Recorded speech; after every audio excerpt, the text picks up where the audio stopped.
The moment Lord Ashford walked into Waddington House, the entire ballroom shifted. Not in any dramatic way, no gasps, no sudden silence. It was quieter than that. More like the way a room adjusts when the temperature drops by 3 degrees. You feel it before you understand it. Women straightened. Mothers turned. Conversations that had been perfectly lively a moment before lost their energy and went flat, the way candles do when a window opens somewhere. He did not notice. Or rather, he noticed everything and acknowledged nothing.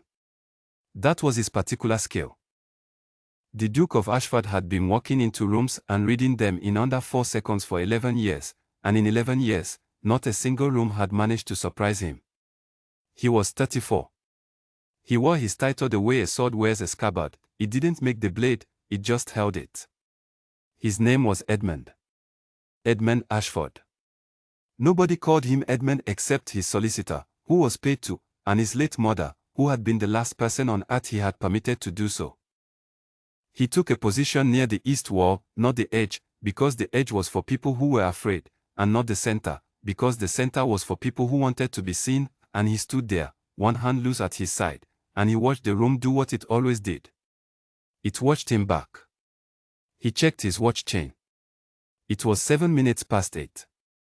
The Waddington Ball was the 4th event of the season, which meant it was the 4th time in 2 weeks that Edmund had stood in a room full of England's finest families and felt absolutely nothing. This was not unusual. What was unusual was that he had come at all. His secretary, a precise and nervous man named Collins, had pointed out 3 separate times that the Duke's attendance was not expected, not required, and not, Collins had chosen the word carefully, advisable, given that Lady Waddington had a daughter of marrying age and a disposition toward optimism that no amount of reality had yet managed to correct. Edmund had come anyway. He couldn't have said why. That bothered him slightly more than the coming itself. He took a glass of something from a passing tray without looking at it and moved to the far edge of the room, not the edge, he corrected himself, the area near the east wall, where the palms were. Someone at Lady Waddington's household had arranged a small collection of potted palms in the corner nearest the terrace doors, presumably to create the impression of a garden or a jungle or some other place where conversation might feel more natural. It had created instead a sort of corridor, narrow and dim, that people walked past rather than into. Edmund was about to walk past it. He didn't. There was a woman sitting inside the corridor of palms.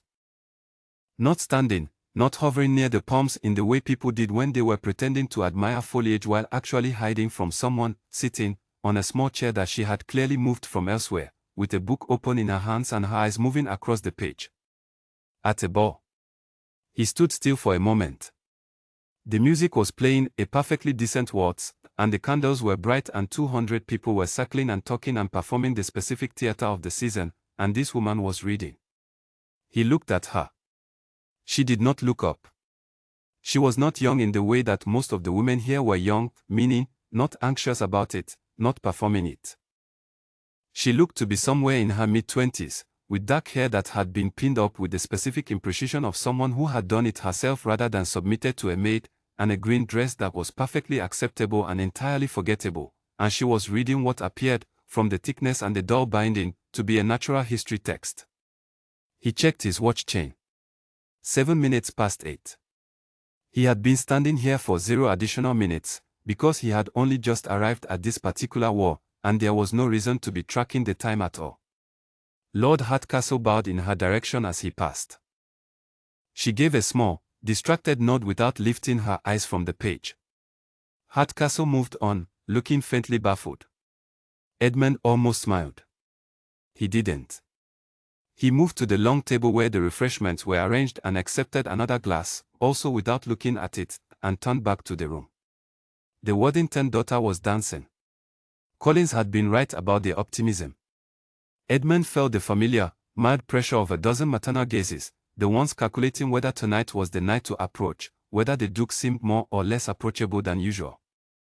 He knew what they saw, a large, quiet, well-dressed man who held himself in a way that suggested he did not particularly require the world's good opinion. They were correct. He didn't. He thought about that for a moment, about how easy it was to not need things, once you had practiced it long enough. He had needed things once. People. One person, specifically.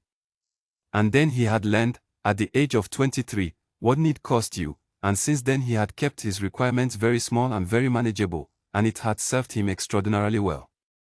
He checked his watch chain. It was still 7 minutes past 8. He had not moved from this spot in 40 minutes. The woman in the corner turned a page. The candlelight caught the edge of the book cover and he could see, now, that it was a text on marine invertebrates. The mollusca, probably, or something adjacent. The book was worn at the spine in the way books get when they have been read more than once, which meant she had brought it from home rather than plucked it from some shelf in a Waddington sitting room on her way past.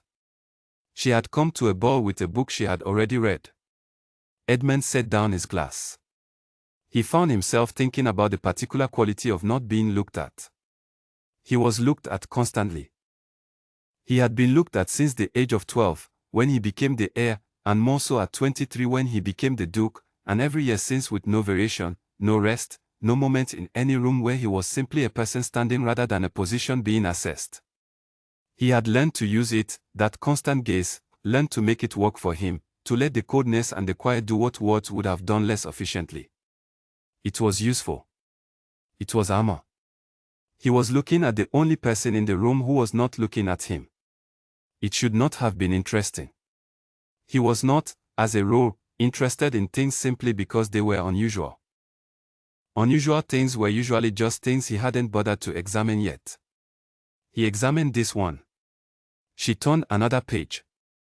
Her expression hadn't changed, not bored, not delighted, just focused, in the specific way of someone who is genuinely in the world of what they are reading rather than using the book as a prop. He had seen people read at events before.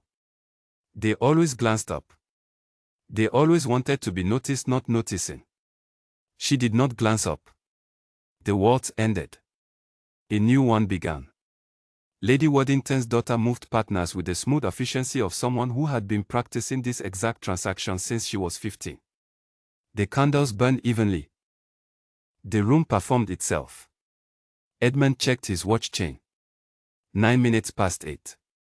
He had been standing here, not at the edge, he reminded himself, near the wall, for 22 minutes, which was 22 minutes longer than he typically spent in any single position without either moving through the room or departing it entirely. He would depart now.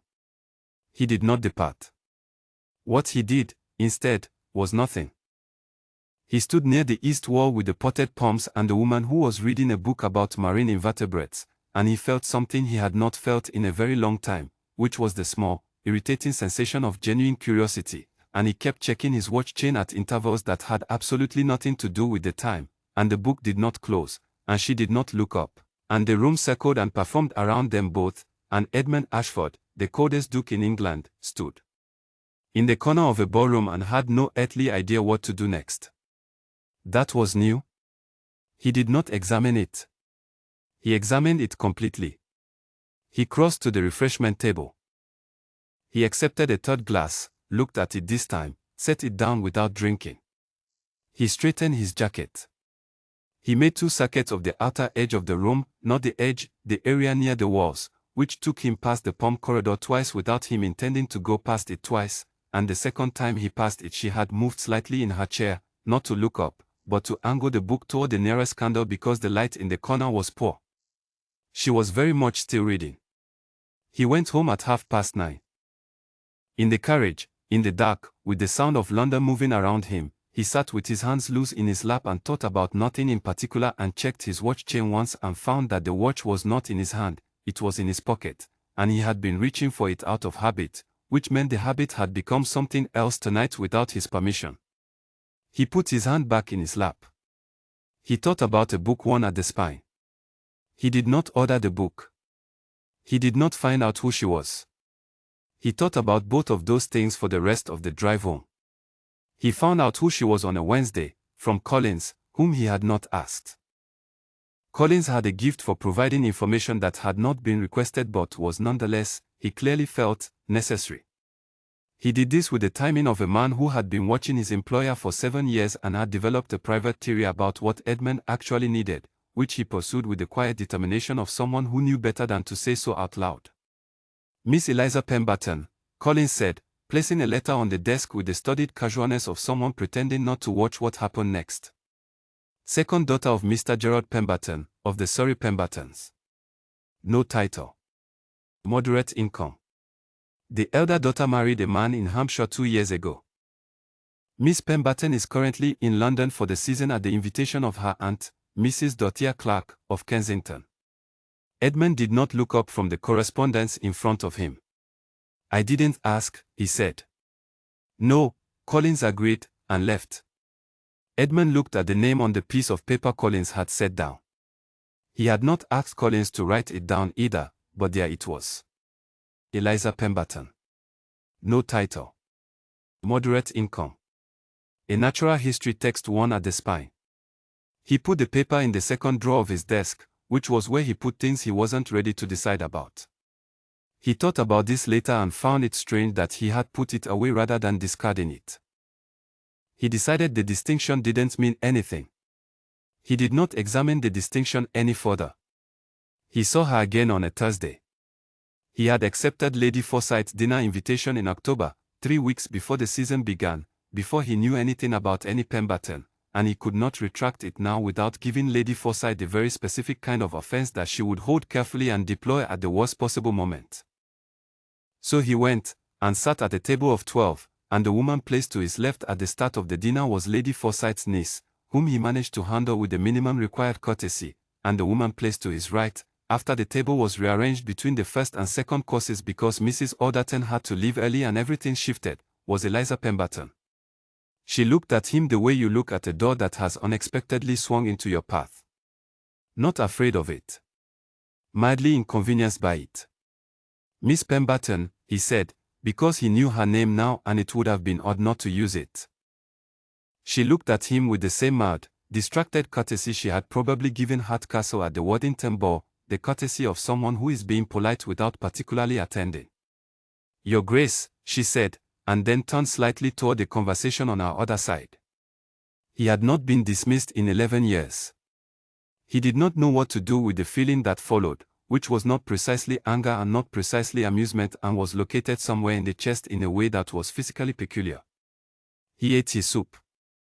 Between the second and third courses, he had her disagree with Lord Fenton about the reproductive habits of cephalopods. She was wrong about the initial claim, or Fenton was wrong, and she was correcting him, and then she was right, with a precision that suggested she wasn't guessing, wasn't remembering something half-read, but was working from actual, considered knowledge. She cited a specific paper. She named the author. She gave the year. Fenton looked like a man who had walked into a wall in the dark. Edmund said, quietly, from her right side, "She's correct." Eliza turned to look at him. Full attention, for the first time, directed at him and not past him. It lasted approximately 2 seconds. "I know," she said. He almost laughed. It came up from somewhere unexpected and he stopped it, but it was a near thing. The dinner continued. She turned away again. He spent the next 40 minutes occasionally catching pieces of her conversation, on her other side, mostly, in a direction he wasn't meant to be leaning, and he noted that she was not charming in the practiced, social sense. She was not performing interest or warmth. She was simply interested and warm, in the specific, unself-conscious way of someone who had never been given a reason to manage either. She asked questions that were too direct and followed up on the answers and once said, "That doesn't make any sense, though, does it?" to a gentleman 3 times her age in a tone that was entirely respectful and entirely honest. The gentleman looked startled and then, after a moment, agreed with her. Edmund went home and sat in his library and found the paper she had cited at dinner. He read it. It was dense and careful and she had been right about every detail. He ordered 3 more papers on the same subject. This was, he told himself, general intellectual curiosity. He saw her again on a Saturday at a garden party that developed rain. He had not known she would be there. He examined this claim for honesty and found it mostly reliable. He had not known specifically that she would be there. He had simply known that Mrs. Alderton's guest list typically included people from Lady Forsyth's circle, and he had accepted the invitation on a Saturday morning when he was reviewing his schedule and found himself thinking that he had nothing pressing. This was accurate. He did have nothing pressing. The garden party was simply the first available thing. He arrived. It began to rain 20 minutes later. Everyone retreated under the canopy. Mrs. Alderton had erected over the main terrace, which was not large enough for the whole party, and arrangements became improvised and informal, and people ended up beside people they had not planned to be beside. He ended up beside Eliza Pemberton. She was watching the rain with the expression of someone who doesn't particularly mind it. Her hair was slightly damp at the edges. She had, apparently, not gotten under the canopy quite fast enough, and she did not seem bothered by this at all. The cephalopod paper, he said, because apparently that was how he was starting this conversation. She looked at him. The mild distraction was gone, or displaced, by something more alert. Which paper? The one you cited on Thursday. At dinner. Huxley, 1853. A pause. Something shifted in her expression, not quite surprise, but a recalibration of some sort, like she was reassigning him to a different category. You read it, she said. I did. Another pause. Did you agree with his methodology? No, Edmund said. The sample size in the third section is too small to support the conclusion. He knows it, you can see it in how he qualifies the language. Suggest and may indicate rather than demonstrates. The recalibration again. More significant this time. I've always thought that, too, she said. But most people either don't read past the abstract or don't notice the qualifications. Most people, he said, read what confirms what they already believe. She looked at him for a moment, a real look, the kind you give a person rather than a title. Yes, she said. They do. The rain continued. They stood under the edge of the canopy, not quite under it, both of them slightly in the drizzle, because the canopy was full and neither of them had made a move to press further into it, and they talked for 40 minutes about methodology and marine biology and a terrible novel that they had both, it emerged, read at some point in the past year, in both cases apparently out of some combination of boredom and stubbornness. It's very bad, she said about the novel. Deeply, he agreed. And yet I finished it. So did I. She looked at him again in that direct way, not rude, just honest, and said, I would not have expected that. He asked, what would you have expected? She considered this with the same seriousness she had given the Huxley methodology. I'm not sure. I would have expected someone who stops reading things that aren't useful. I do, he said. The novel was useful. As what? As evidence, he said, that bad things can hold your attention anyway. Against your better judgment. He wasn't talking about the novel. He was fairly certain she knew this. He was also fairly certain he hadn't intended to say it, and that it had come out because 40 minutes of honest conversation had loosened something in him that he hadn't noticed had been tightened. She didn't respond to the part that wasn't about the novel. She looked at the rain. I should find my aunt, she said. Of course, he said. She left. He stood at the edge of the canopy in the drizzle and watched her go, and then stood there a little longer, in the rain, not moving, because his carriage was perfectly available and he did not call for it. He walked home. London in the rain had a particular quality, grey and soft-edged, everything slightly blurred, and he walked through it with his hands in his coat pockets and thought about the specific experience of being seen rather than observed, which were different things, and he had not had much of the former in a very long time. Collins was waiting when he arrived home, dry and faintly disapproving about the wet coat. There are 3 invitations on your desk, Collins said. Lady Whitmore's salon on Tuesday, the Kensington lecture series on natural history on Wednesday, and Mrs. Clark's dinner on Friday. Edmund stopped. Mrs. Dorothea Clark, Collins added, with the specific neutrality of a man maintaining complete professional propriety while also communicating everything. Of Kensington. Edmund handed him the wet coat. Accept them all, he said.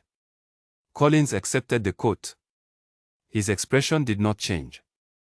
Very good, Your Grace, he said, and Edmund went upstairs and did not look at the second drawer of his desk, in which a piece of paper with the name Eliza Pemberton was sitting in the way small things sit when they have already decided something on your behalf. He had now seen her 4 times in 10 days. He had not, until this moment, counted. He did not examine what the counting meant. He knew exactly what it meant, which was precisely why he did not examine it. He went to bed. He read 30 pages of a cephalopod text. He could not have said what any of them contained. He read them again. Mrs. Dorothea Clark's dinner was 12 people in a dining room built for 9, which meant close quarters, mismatched chairs borrowed from the sitting room, and a general atmosphere of warmth that Edmund found both foreign and unexpectedly bearable. He had been inside enough former dining rooms to know the difference between warmth performed and warmth that simply existed, the way good bread smells different from bread that has been sprayed with scent to approximate the real thing. This house smelled like the real thing. Books stacked on the sideboard. A dog that wandered through the dining room twice without anyone commenting. A hostess who laughed at her own jokes before the punchline arrived and somehow made this charming rather than irritating. He sat across from Eliza. She had not, visibly, expected this.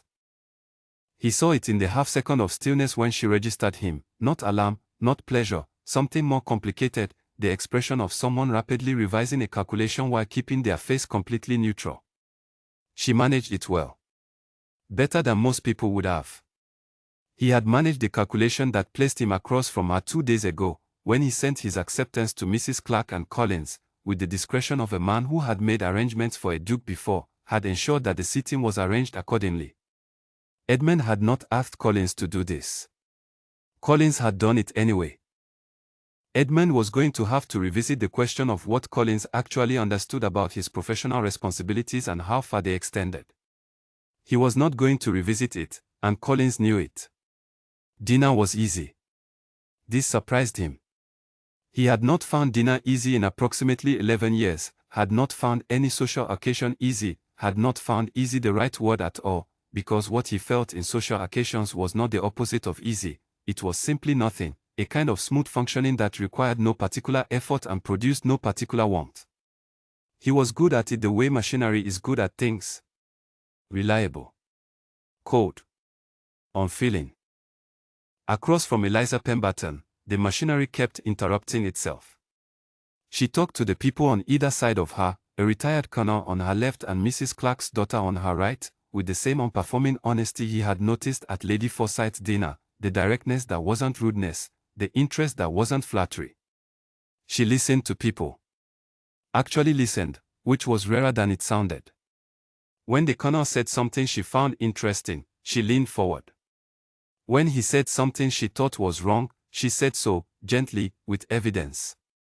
Twice, in the middle of her conversations with other people, she looked across the table at Edmund. Not because she was checking if he was watching, though he was, but in the way you look at someone when a thought occurs to you that you think they might find interesting. The second time she did it, she said, across the table, cutting across 2 other conversations without apparent embarrassment, "Your Grace, you mentioned Huxley's methodology on Saturday. Have you read the correspondence? His letters to Owen, specifically. He says something in one of them that makes me think the qualification in the paper was Owen's influence, not his own doubt." The table went slightly quiet. Edmund said, "I haven't." "Do you have them?" "I have a copy of the collection. You may borrow it, if you like." A slight pause around the table, the specific pause of people recalibrating what kind of evening this was. "Thank you," Edmund said. The colonel looked between them with the expression of a man who had navigated significant strategic terrain in his career and was recognizing a particular kind of campaign. He said nothing, which suggested he was intelligent as well as experienced. After dinner, Mrs. Clark arranged the guest in the sitting room with the casual authority of a woman who had been managing rooms her entire life and found it effortless. Edmund found himself on a sofa near the window, not by design, or not entirely by design, while Eliza sat across from him with the ease of someone who was in her aunt's home and therefore genuinely comfortable, not performing comfort. "You walked in the rain on Saturday," she said. He looked at her. "I did. Your carriage was outside. I saw it when I left." Yes. A pause. She didn't push it. She had, he was beginning to notice, a gift for not pushing things, not out of timidity, but out of a preference for silence over forced conversation, which was something he recognized and respected because it was something he practiced himself and had never met in another person. Why did you start attending these events? She asked. It was a direct question, asked without particular emphasis, like she was asking about the weather. He considered the honest answer and discovered it was less frightening than he had expected it to be. I don't know, he said. Which was partly true. He knew enough of the reason that saying he didn't know was not entirely honest, but he didn't have words yet for the part he did know, and he wasn't going to produce half-formed words just to fill the space. She nodded, as though this was a satisfactory answer. He had a feeling she understood the distinction between I don't know and I'm not ready to say. My aunt likes you, Eliza said, which surprises her, I think. She expected to find the reports accurate. What reports? She looked at him with a measured expression. That you are cold. That you find conversation difficult. That you have attended approximately 3 social functions in the last 11 years and that you show no interest in people. Those reports are mostly accurate, he said. I know, she said. That's what's interesting. He looked at her. She looked back, and there was something in her expression, a careful, considering quality, that made him think of a woman examining a door she wasn't sure whether to open. He did not push it. He recognized the preference for silence. They talked for another hour, about the Owen letters, about a planned exhibition at the Natural History Museum that she was intending to attend, about a lecture she had had the previous week that had made her furious in a productive way. He said less than she did, but he was more present in the conversation than he had been in any conversation in recent memory, which meant he was listening in the way he usually didn't bother to and asking questions that were genuine rather than social. At one point she said, "You're better at this than you want people to think." He said, "I'm exactly as bad at it as I want people to think." "You're unusual." She looked at him with an expression that was almost startled, and then not startled, and then complicated in a way he couldn't fully read, which was unusual in itself. He could typically read expressions. He was skilled at it, practiced, precise. Hers had layers he wasn't navigating yet. She looked away. I should help my aunt. Of course. He watched her across the room. She moved with the same unpretending quality as everything else about her, no performance in the walk, no awareness of eyes on her, which given that a significant number of the room's eyes were on her was either confidence or genuine unawareness, and he thought it was probably the latter, which meant she hadn't been told often enough. He found himself thinking about that on the walk home. The courage, again, was perfectly available, and again he did not call for it, thinking about the specific disservice of not being told what you are, especially when what you are is something worth telling. He was not going to tell her. Not yet. Possibly not at all. He had been telling himself for 6 days that this was curiosity and circumstance and nothing more, and each day the argument became slightly less convincing, the way small lies do when you tell them often enough. She had a pressed flower in her current book. He had seen it at the dinner, when she'd taken the book from her bag to check a reference, and a small, dried flower had slipped out from between the pages and landed on the table.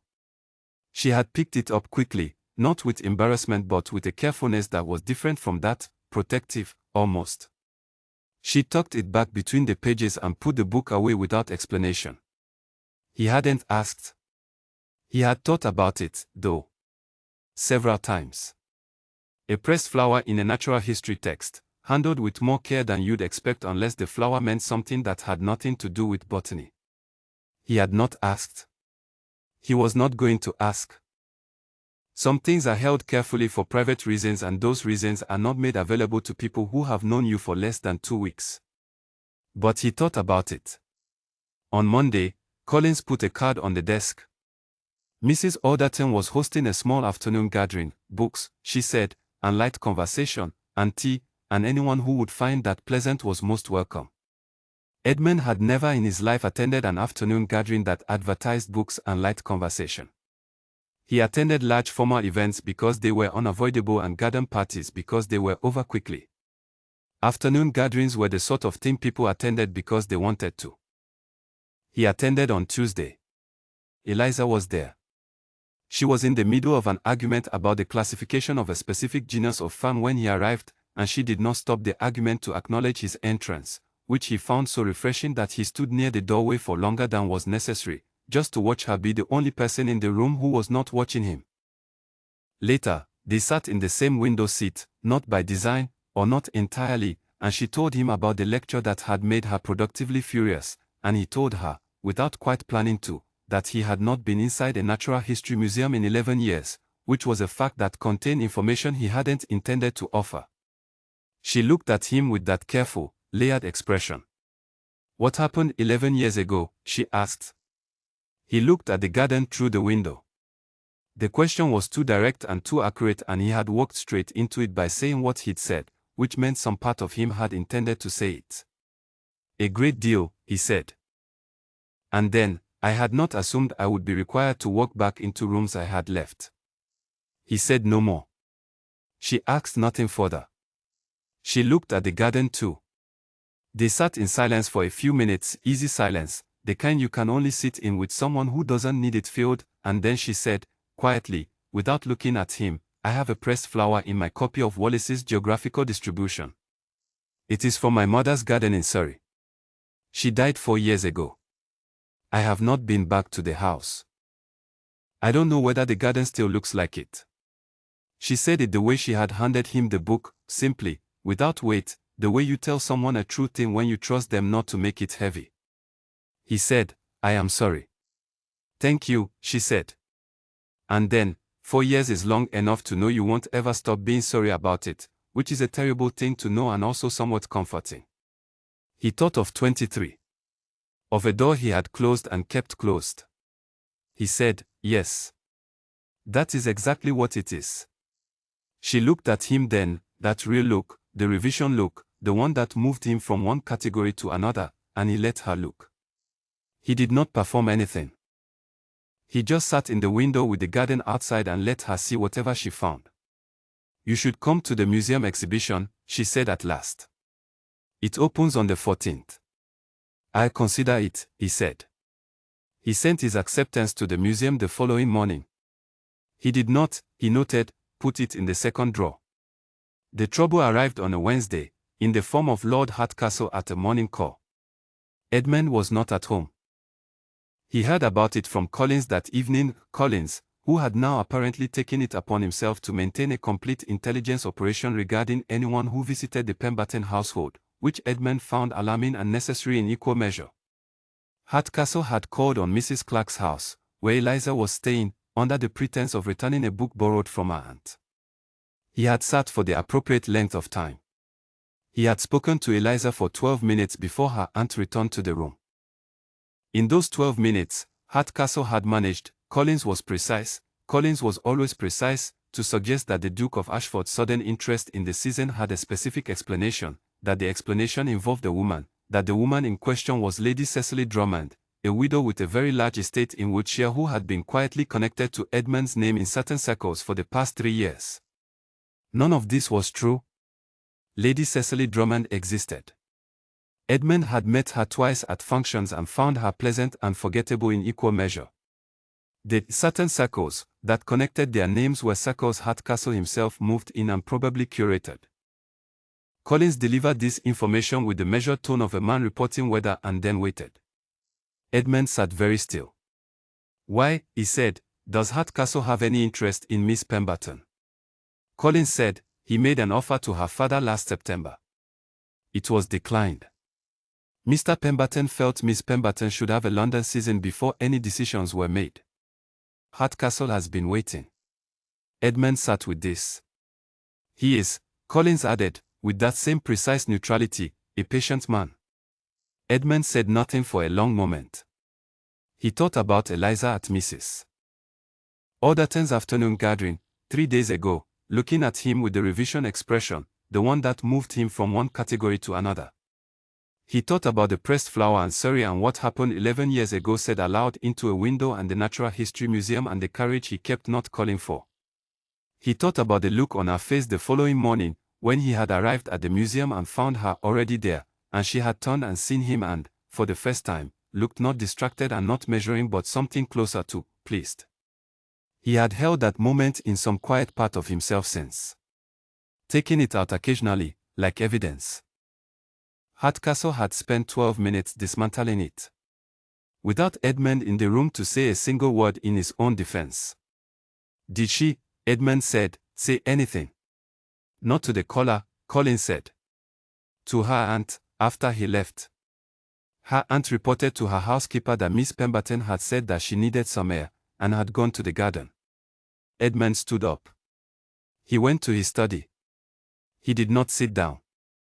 He walked to the window and looked at Grosvenor Square in the early evening and felt something he had not felt in 11 years, which was the specific helplessness of caring about what someone thought of him and having no power to correct the wrong information in time. He had been in this position once before. At 23. He had handled it by deciding never to be in it again, which had worked, until approximately 3 weeks ago, when a woman reading a book in a palm corridor had failed to look up. He went back to his desk and wrote a note. He did not send it. He wrote a second note. He read it and found it too long, too explanatory, too much of a man justifying himself when he had done nothing that required justification. He threw it away. The correct thing, the simple thing, was to say nothing and wait and let it pass, because if she believed Hardcastle, then her opinion of him was based on a lie and he did not need the opinions of people who believed lies about him. He had 11 years of practice at not needing things. The note in the second drawer had her name on it. He had put it there to stop himself from doing something with it. He left it there. He went to the Whitmore card party on Thursday. She was not there. He spent 1 hour and 40 minutes at the Whitmore card party, during which he played a competent game of whist and said the appropriate things to the appropriate people and checked his watch chain 6 times, which meant he had regressed to the behavior of the first night, which meant something about his internal state that he declined to examine. He went home. He put on his coat the next morning and walked, not toward any particular destination, he told himself, walked through the park in the direction that had, in the last few weeks, occasionally taken him past the east side of Kensington where Mrs. Clark's house was located, on a street he had no reason to be on at all. He turned around before he got there.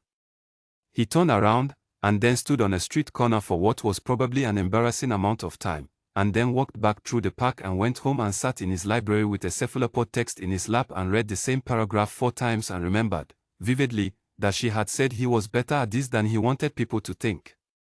She had been right. He was also, apparently, exactly as bad at it as he had feared. 8 days passed. In 8 days he attended 2 events he had not previously planned to attend and stood on opposite ends of the room from Eliza Pemberton on both occasions and left each time before the main entertainment concluded, which was remarked upon in 2 separate morning newspapers and 3 morning calls.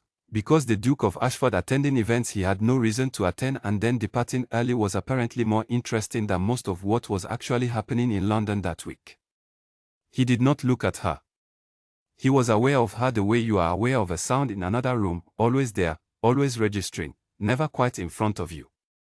She did not look at him either. This was worse than the time before, when she simply hadn't looked because she was reading. That had been innocent. This was a choice. He could see the difference. On the 9th day, he went to bed at 10 in the evening, lay flat in the dark, and thought about the thing he had been not thinking about for 11 years, which was what it actually felt like to be in the position of mattering to someone. Whether he was capable of it now. Whether 11 years of deliberate distance had made him too rigid for it, the way bones go brittle when they don't bear weight. He didn't know. That was the answer. He genuinely did not know. What he did know was that he had said something true in a window at Mrs. Alderton's house, not the whole of it, not anywhere near the whole of it, but a corner of the true thing, and she had said something true back, and that exchange had been more valuable to him than anything that had happened in 11 years of perfectly managed distance. Hardcastle had taken 12 minutes to put doubt between them. Edmund lay in the dark and thought about this. He got up at 10:30. He put on his coat. He did not call for Collins. He walked to Mrs. Clark's house in Kensington in the dark, at 10:30 at night, which was not the hour for calls and was not the situation for calls and was almost certainly going to produce a very specific kind of conversation with Mrs. Clark that he was not prepared for. He rang the bell. Mrs. Clark herself answered, because apparently she had dismissed her staff for the evening and was on her way to the kitchen for something, and she opened the door in her house robe with a candle in her hand and looked at him with an expression of such complete, unruffled calm that he understood immediately why Eliza liked her. "Your Grace," she said. "It is quite late." "I know," he said. "I apologize. I need to speak with Miss Pemberton."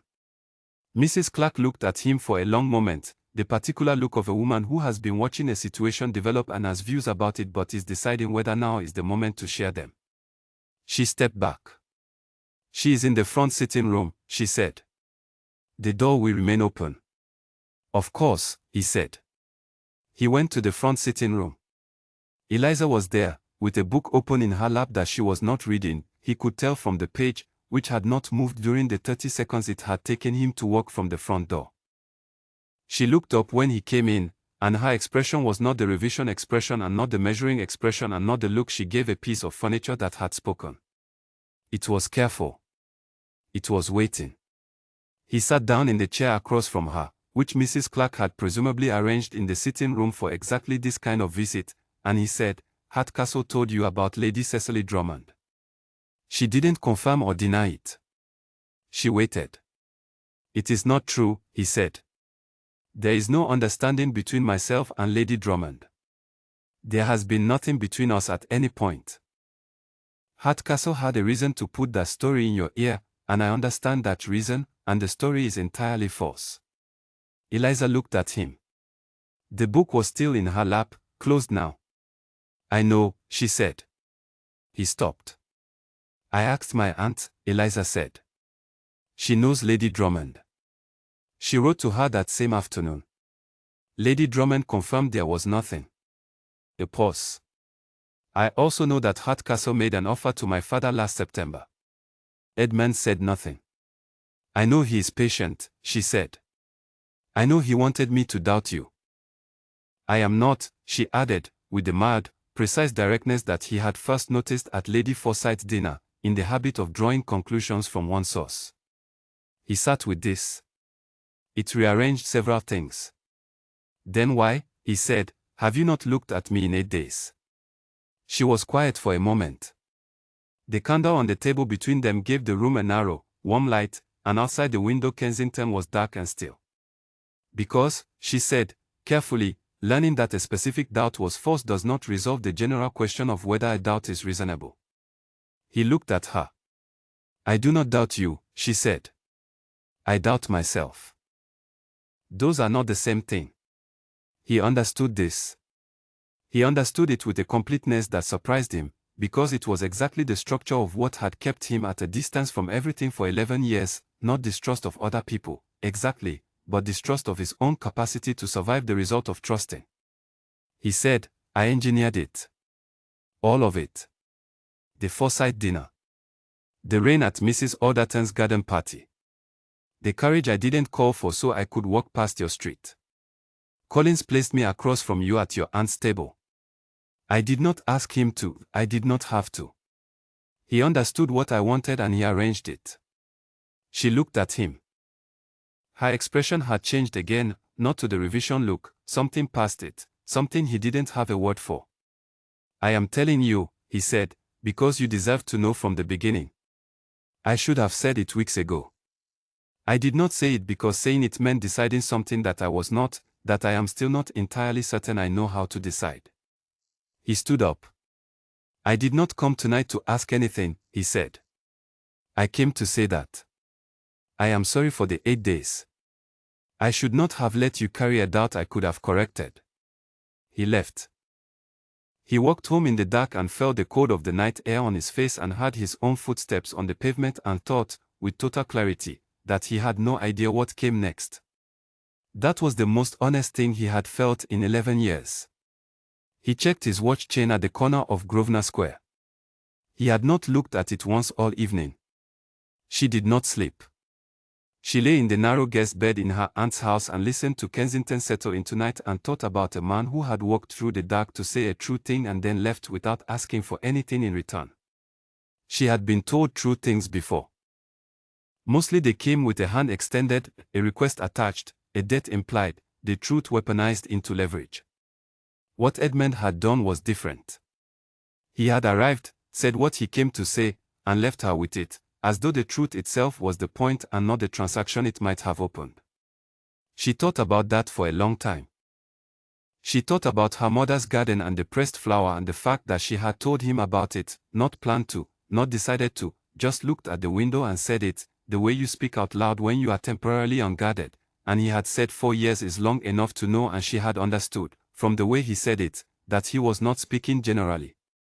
She thought about 11 years. She had not asked him what happened at 23.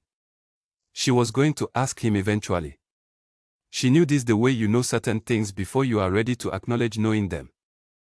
She got up at 6:30 and sat with her aunt at breakfast and did not say anything about the previous evening, and her aunt did not ask, which meant her aunt already knew, because her aunt knew everything that happened in her own house and had opinions about all of it and was wise enough to keep most of them to herself until the moment arrived. The moment arrived when Eliza was refilling her tea.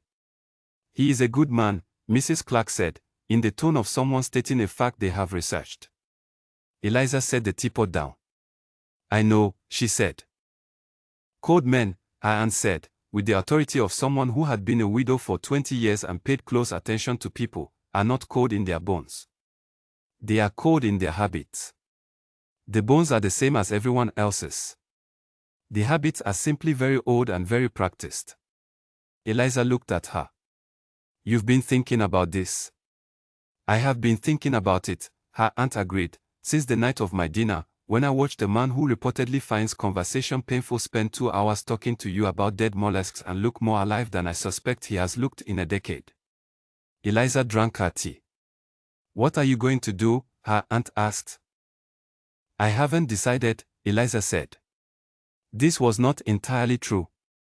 She thought it might have been decided in the hallway, last night, after he left, when she had stood near the door for a moment that had no particular shape and understood that the question was not whether she had feelings about Edmund Ashford. She did. She had stopped pretending otherwise somewhere between the rain at Mrs. Alderton's garden party and the Natural History Museum. The question was whether she trusted herself to do something about it. She had spent 4 years being careful. After her mother died. After she watched her father age 10 years into, after she saw her elder sister marry a perfectly decent man in Hampshire and settle into a life that was safe and predictable and completely airless. She had been careful. She had kept her books and her work and her natural curiosity, and she had held them close and not permitted them to be displaced by the season's particular pressure, which was the pressure to become someone else's story. Edmund Ashford had never once asked her to be someone else's story. He had sat in a window at Mrs. Alderton's house and listened to her talk about a lecture that made her furious, and he had said nothing that was praise and nothing that was flattery, just responses that were genuine and questions that were real, and she had felt, for the first time in a long time, like a person having a conversation rather than a prospect being assessed. She thought about all of this while she ate toast and her aunt read the morning paper and the dog circled the kitchen table looking for something to fall off of it. At 9 o'clock, a note arrived. It was addressed to Mrs. Clark, but Eliza could see, from her aunt's expression, that its contents were relevant to her. "The Ashford ball," her aunt said, "is tonight. We were not on the list." She folded the note. "We are, apparently, on the list now." Eliza looked at the folded note. "That was fast," she said. "He does things decisively when he decides to do them," her aunt said. "I find that admirable."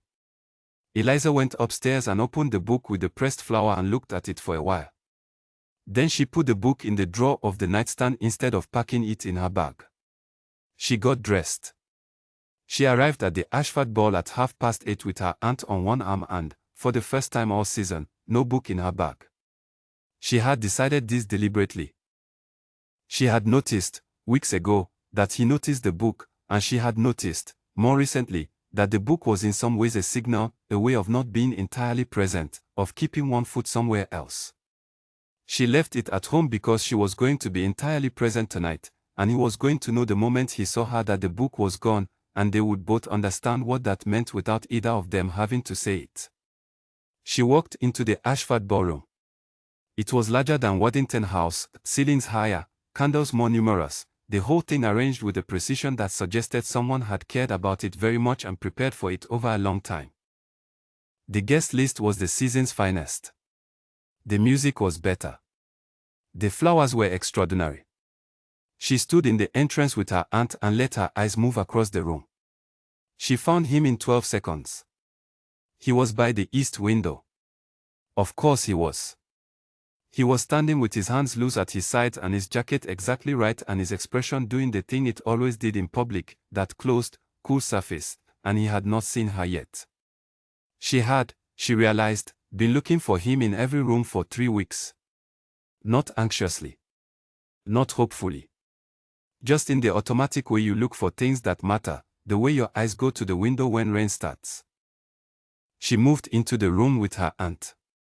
She found the corner opposite the east window, the one near the terrace doors, and she sat down, and she was not alone there because Lady Whitmore's youngest daughter was also near the terrace, but she was separate enough, and she sat with her bag in her lap, no book, just the bag, and she looked at the room. She looked at the room because she wanted to see what he would do. He found her 4 minutes later. She watched it happen, the specific moment when his gaze crossed the room and landed on her and stopped, and the thing that moved across his expression was not dramatic, not visible to anyone more than 3 feet away, but she was watching for it and she saw it. A stillness within the stillness. A slight shift in the quality of his attention. He looked at her bag. He looked at her hands, resting on the bag with no book between them. He looked at her face. She looked back. The room continued around them, the music and the candles and 200 people doing the work of the season, and the Duke of Ashford stood by the east window and looked at her from across a ballroom and she sat in the corner and looked back and neither of them moved for a count of seconds she didn't try to measure. Then he moved. He crossed the ballroom. He moved through it the way he moved through rooms, not quickly, not with any visible urgency, but with complete directness, the path he was taking making itself clear with every step. People moved without quite understanding why. Conversations paused. Lady Waddington's hand stilled on her fan. Lord Fenton, in the middle of a sentence about something, stopped mid-word and watched. Nobody spoke. Edmund crossed the ballroom floor and came to where she was sitting in the corner near the terrace doors, and he stood in front of her, and she looked up. In all the weeks she had known him, she had always looked up after he arrived. He had always been there first, standing, watching, the one who had been patient while she finished a thought or turned a page or returned from elsewhere. This was the first time she had been looking for him before he appeared, watching, and the first time she had looked up not because he arrived but because she was already oriented toward him. He looked at her hands on the empty bag. The bag that had no book in it. Something moved across his face, too fast to name, but she felt it. She was going to stop trying to be precise about the things she felt around him. They were not imprecise things. They simply didn't have the vocabulary of natural history text, and she was going to have to find other words for them, and she suspected he was going to have to do the same. "You didn't bring it," he said. His voice was quiet. The music filled the room so that only she could hear. "No," she said. He looked at her.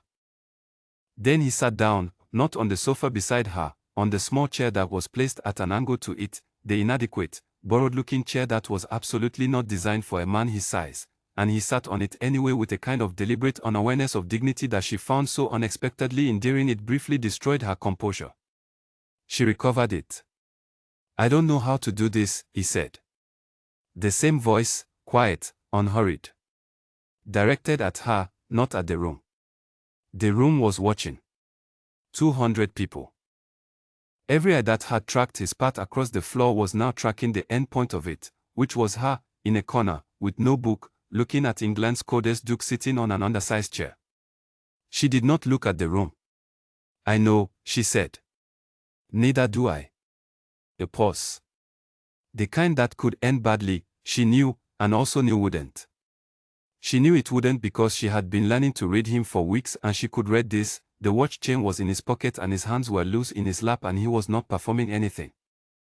He was simply there, in front of her, as unmanaged and unguarded as she had ever seen him, which made him somehow more present than any person she had met in a long time. "I want to tell you what happened 11 years ago," he said. "Not tonight. But I want you to know that I intend to." She looked at him. The book was at home in the drawer. The flower was in the book. She had left both of them behind and come here with her hands empty and her attention undivided, and he had crossed an entire room in front of every person who mattered in England to sit on a chair that was too small for him and say something that was not charming and not polished and was entirely, completely honest. "All right," she said. "And I would like," he said, slightly more carefully, "to call on you tomorrow. Formally. With your aunt present. With an intention that is clear." She held this for a moment. "That is not a question," she said. A very slight pause. "No," he said. "I find I've run out of questions. I seem to have only things I intend."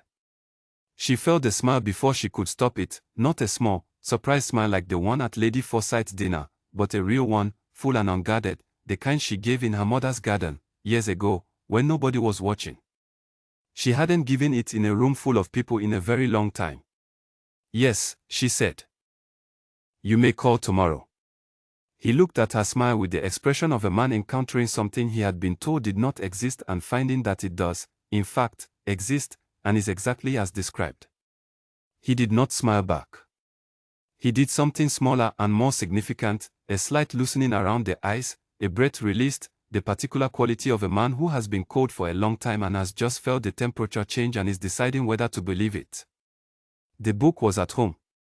The flower was in the book. Her hands were in her lap, empty and still, and he sat across from her on the wrong-sized chair with his hands loose and his watch chain untouched and 200 people watching the most public ending of the season's longest private story. They did not speak for a while. The music played. The candles held. The room, which had been watching for 11 years for some sign that the Duke of Ashford was human, got its answer, and went back to its own conversations with the satisfied murmur of people who have witnessed something true. She thought about her mother's garden in Surrey, and whether she might visit it this summer, and whether she might bring someone with her. The garden was still there. She had been afraid to find out, and now she thought perhaps she wasn't afraid anymore, or not in the same way. Fear changes when it has company. He was looking at the room now, not assessing it, not performing in it, just existing in it, the way a person does when they are somewhere they have decided to be. She watched the side of his face and thought about 11 years of closed doors and the specific courage required to open one when you have been the one who closed it. She had not been capable of this 4 weeks ago. She had not been capable, 4 weeks ago, of sitting in a room without a book between herself and the world, without that small, comfortable distance that let her be present without being entirely reachable. She had managed that distance for 4 years, since Surrey, since the garden, since the particular grief of losing the person who had always made it safe to put the books down. He had not asked her to put it down. He had simply made her want to. She thought that was the difference between things done because they are expected and things done because you have arrived, on your own, at wanting them. "The garden," she said, quietly, to the side of his face. He looked at her. "In Surrey. My mother's garden." She paused. "I think I want to go back this summer." He looked at her for a long time. He understood what she was saying. She had come to know, in the last several weeks, that he always understood what she was saying, including the parts that weren't the words. "I would like to see it," he said, "if you would permit it." Outside the terrace doors, London moved through its night. The season had 2 more weeks. 2 more weeks of balls and dinners and the careful, constant performance of people deciding their futures under observation, and then it would be over and the families would disperse to their estates and their gardens and their ordinary lives. She looked at the terrace doors. She thought about gardens in summer, and what it meant to go back to a place you had left, and what it meant to go back to it differently, not alone, not carrying all of it by yourself, not reading about the world rather than standing inside it. The book was at home in the drawer. The flower was in the book. She would go home tomorrow and take the flower out and press it somewhere new. She thought it was time for that. She thought her mother, who had laughed too loudly and asked questions that were too direct and never once apologized for either, would have agreed. Edmund Ashford, the coldest duke in England, sat on a chair that was insufficient for him in every measurable way, in a room of 200 people who were not looking at him for the first time since he was 12 years old, and he was looking at her, and his watch chain was in his pocket, and his hands were open in his lap, and she was certain of this, as certain as she had been of the Huxley methodology, as certain as she was of anything she had examined carefully and found to be true. He was exactly where he had decided to be. So was she. That was enough. That was, in fact, everything.